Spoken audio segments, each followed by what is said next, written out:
The supermarket was very quiet. The lights were off, and the moon shone through the big glass doors, making long spooky shadows on the floor. All the food was sleeping on the shelves. The apples were red and shiny, waiting for the morning. The bread was soft and warm in its bag, dreaming of becoming toast. Even the colorful candy bars were silent, not making a single crinkle. It was the perfect time for a secret adventure, a time when the world of people was far away, and the night belonged to someone very small and very brave. Suddenly, a tiny nose appeared under the main door. It wiggled and sniffed the air, smelling all the wonderful smells of the giant food palace. Then, a small furry body squeezed through the gap. It was Mortimer the mouse, a professional snack explorer. He stood on his little back legs, his whiskers twitching with excitement. He saw aisles and aisles of delicious possibilities stretching out before him like a giant edible city. His mission was simple: find the best cheese, the crunchiest crackers, and maybe a sweet treat for dessert. He was on a quest for the ultimate midnight feast. Mortimer tiptoed down the first aisle, his tiny feet making no sound on the polished floor. He looked left and right, his eyes wide with wonder. He saw a mountain of potato chip bags, a wall of chocolate bars, and a river of soda bottles. It was more food than he had ever seen in his entire life. He felt like a king in a castle made of snacks.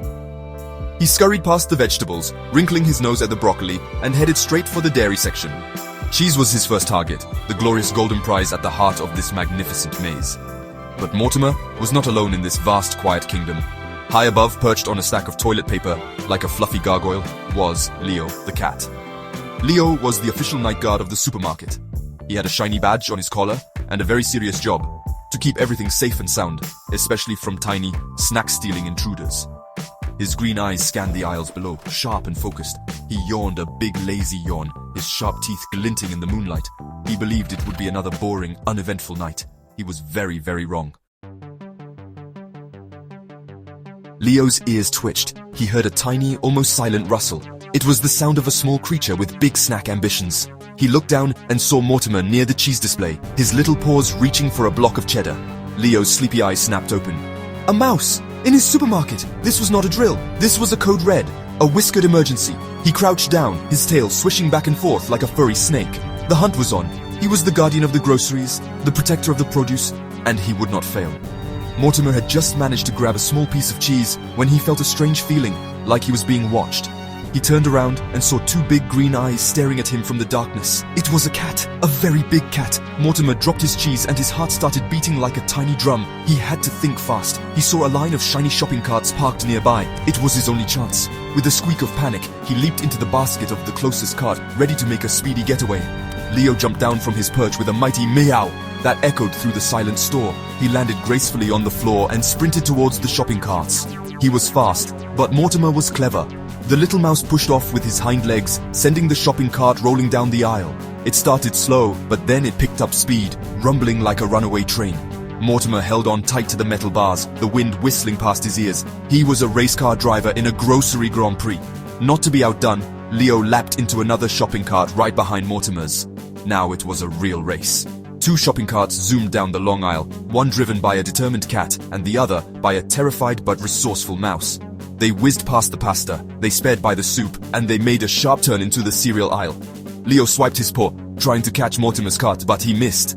The chase was getting faster and crazier. The quiet supermarket was now the scene of a high-speed four-wheeled pursuit.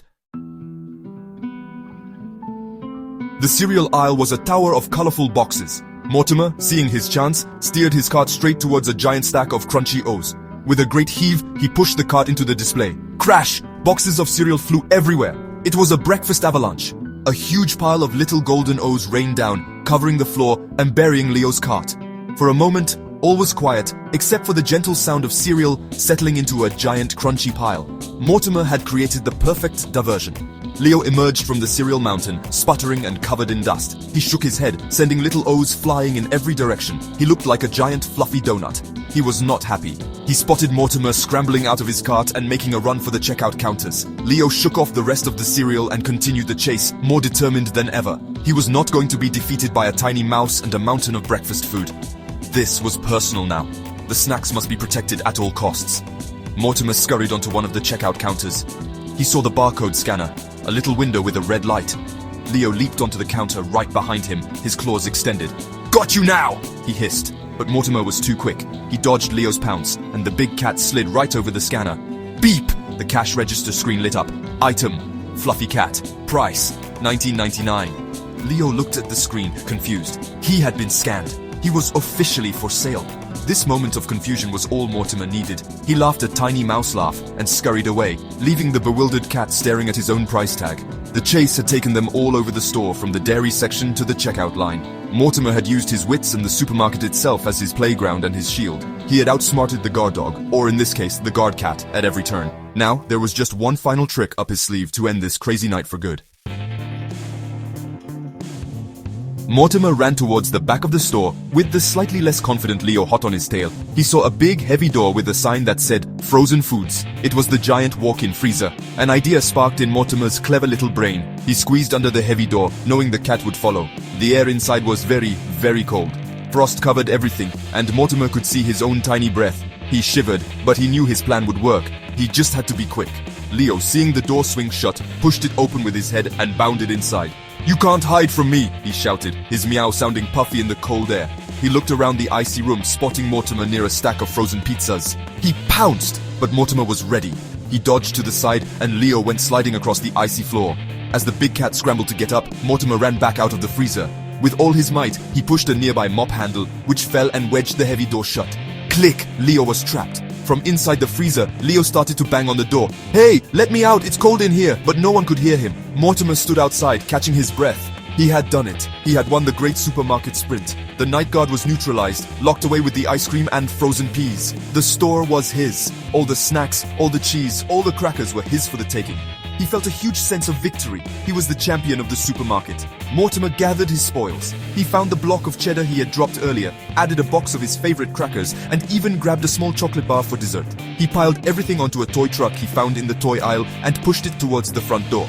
As he squeezed back out into the cool night air, he took one last look at the silent supermarket. He had come for a snack and left with a story. Back in his cozy mouse hole, Mortimer enjoyed his magnificent feast, the hero of his own delicious adventure.